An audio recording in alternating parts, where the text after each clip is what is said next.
जिस कुलपति विनय पाठक की तलाश यूपीएससीएफ को है, वो विनय पाठक बीमार हो गए हैं। ये हम नहीं कह रहे हैं, ये विनय पाठक की यूपीएससीएफ को भेजी गई मेल में जिक्र है कि वो बीमार हैं, इलाज करा रहे हैं। नमस्कार, मैं हूं संतोष कुमार और आज हम बात फिर कानपुर के छत्रपति शाहूजी महाराज विश्वविद्यालय के कुलपति विनय पाठक की करेंगे। बीते मंगलवार को हाईकोर्ट की लखनऊ बेंच ने विनय पाठक की जो याचिका थी जमानत की और एफआईआर क्वैश करने की, उसको खारिज कर दिया। यानी विनय पाठक को राहत नहीं मिली और इस पूरे मामले की जांच कर रही यूपीएससीएफ के हाथ खुल गए विनय पाठक की गिरफ्तारी के लिए। यूपीएससीएफ की टीमें विनय पाठक की तलाश करने लगी।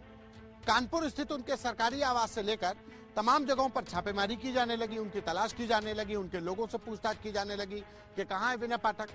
इसी बीच में कानपुर विश्वविद्यालय के कुलपति की मेल से यूपीएससीएफ के इन्वेस्टिगेटिंग ऑफिसर को एक मेल आती है और उस मेल में जिक्र है कि पाठक जी बीमार हो गए हैं और पाठक जी ने ये मेल में साफ तौर पर लिखा है कि वो लंबे समय से बीमार चल रहे हैं और उसका वो इलाज करा रहे हैं और डॉक्टरों की देखरेख में है। यूपीएससीएफ ने उसी मेल के जब दोबारा मेल करके सवाल पूछा कि आप कहां बीमार हैं, कौन से डॉक्टर से इलाज चला रहे हैं, क्या प्रिस्क्रिप्शन है, आप हमें को मेल भेज दीजिए। जैसे ही यूपीएससीएफ ने यह सवाल किए, पाठक जी की वो मेल से अभी तक जवाब नहीं आया और कहा तो यहां तक जा रहा है कि वो मेल बंद कर दी गई है। बहरहाल सच्चाई यूपीएससीएफ खंगाल रही है। यूपीएससीएफ को विनय पाठक की तलाश है, लेकिन जो सूत्र हैं, जो जानकार हैं, वो कह रहे हैं कि विनय पाठक इतनी आसानी से यूपीएससीएफ की गिरफ्त में नहीं आएंगे। वो कानून और नियमों के पुराने खिलाड़ी हैं कि कैसे नियमों के साथ खेला जाता है और शायद यही वजह है कि विनय पाठक ने जो अपने बीमार होने की जो मेल की है यूपीएससीएफ को, वो हमारे अनुसार अब विनय पाठक अग्रिम जमानत यानी एंटीसिपेटरी बेल की तैयारी में लग गए हैं और इसकी तैयारी यूपीएससीएफ भी कर रही है। यूपीएससीएफ भी मान रही है कि ये जो मेल भेजा गया है, ये किसी प्लानिंग का हिस्सा हो सकता है कि पाठक इसी बीमारी के बिहाफ पर एंटीसिपेटरी बेल लेने के लिए कोर्ट के दरवाजा खटखटा दे। लेकिन अगर वो एंटीसिपेटरी बेल के लिए दरवाजा खटखटाते हैं तो जब आप यूपीएससीएफ से भी पूछा ही जाएगा, तब वो बताएंगे कि ये बता नहीं रहे हैं कि कहां बीमार है, कौन सी बीमारी है, कौन इलाज कर रहा है। बहरहाल कानपुर विश्वविद्यालय के कुलपति विनय पाठक की तलाश अभी भी जारी है। यूपीएससीएफ के लिए विनय पाठक और उनके पूरे जंजाल को तोड़ना एक चुनौती है और माना जा रहा है कि विनय पाठक ही नहीं, उनके नेटवर्क के कुछ बड़े नाम भी अब यूपीएससीएफ गिरफ्तार करने जा रही है। नमस्कार।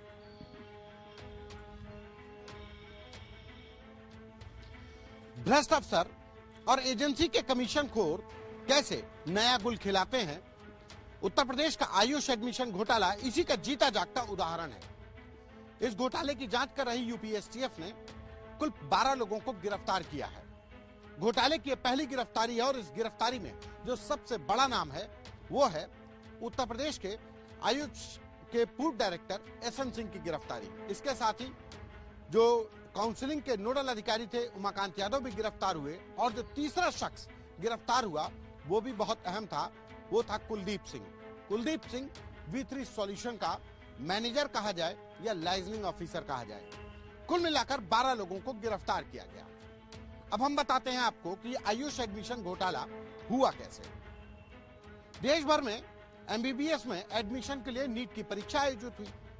नीट की परीक्षा आयोजित होने के बाद, उसकी काउंसलिंग करने के बाद जो बच्चे मेरिट में लोअर पे थे, उनके सूची बनाकर के, उनकी मेरिट सूची बनाकर के आयुष विभाग को दी गई, यानी आयुष निदेशालय को दी गई।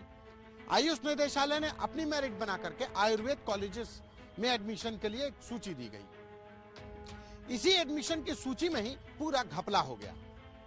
891 ऐसे छात्र थे जो इस मेरिट सूची में आ ही नहीं रहे थे और उसमें भी 9 लोग तो ऐसे थे जिन्होंने नीट की परीक्षा ही नहीं दी। यानी भाई साहब ने परीक्षा नहीं दी थी, लेकिन वो डॉक्टर बनने के लिए बीएमएस में यानी आयुर्वेद कॉलेज में एडमिशन तक ले लिया था। ये पूरा घोटाला था और घोटाले को अंजाम कुछ इस तरीके से दिया गया कि मेरिट में जो लोअर नंबर पर थे, जो यानी कि मेरिट में जो कम नंबर पाकर नीचे थे, उनके नाम, उनका पता, उनकी योग्यता, उनका एप्लीकेशन फॉर्म को बदल करके जो ऊपर जो मेरिट में व्यक्ति था उसकी जगह पर उसका नाम फीड कर दिया गया और उसको एडमिशन दे दिया गया। यूपीएससीएफ को इस मामले की जांच दी गई। यूपीएसटीएफ लगातार इस मामले की जांच कर रही थी। इसी बीच में उत्तर प्रदेश सरकार ने इस आयुष एडमिशन घोटाले की जांच सीबीआई से कराने की सिफारिश भी कर दी है। बहरहाल सीबीआई ने अभी इस पूरी जांच में कोई भी स्टेप नहीं लिया है। वो अपनी प्रारंभिक जो प्रक्रिया होती है, कागजी प्रक्रिया, उसको कर रही है, लेकिन यूपीएसटीएफ जांच कर रही है। और इसी जांच की कड़ी में सबसे बड़ी गिरफ्तारी एसएन सिंह की हुई। एसएन सिंह फूड डायरेक्टर है, इनको सस्पेंड किया जा चुका है। फूड डायरेक्टर है आयुर्वेद के। और सबसे बड़ी बात कि एसएन सिंह ने ही इस पूरे घोटाले की एफआईआर भी लखनऊ के हजरतगंज थाने में लिखाई थी। दर्ज कराई गई एफआईआर में एसएन सिंह ने साफ कहा कि आयुर्वेद निदेशालय के पास काउंसलिंग कराने के लिए आईटी का कोई डिपार्टमेंट नहीं है। आईटी मतलब इंफॉर्मेशन टेक्नोलॉजी, उसका कोई डिपार्टमेंट नहीं है। लिहाजा काउंसलिंग के लिए जो जरूरत है वो उन्होंने उसका ठेका यूपी अपट्रॉन को दे दिया गया। अपट्रॉन ने उसको सबलेट कर दिया गया। दूसरी B3 सॉल्यूशन जिसका मैनेजर था कुलदीप सिंह जो गिरफ्तार हुआ है, उसने सबलेट कर दिया।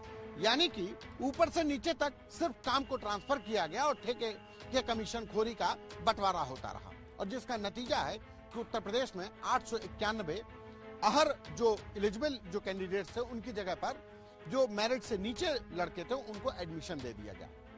बहरहाल यूपीएसटीएफ आयुष एडमिशन घोटाले में अभी भी जांच कर रही है। अब माना जा रहा है कि अभी और कुछ बड़े सफेदपोश, नौकरशाह और कमीशन खोर गिरफ्तार होंगे। नमस्कार।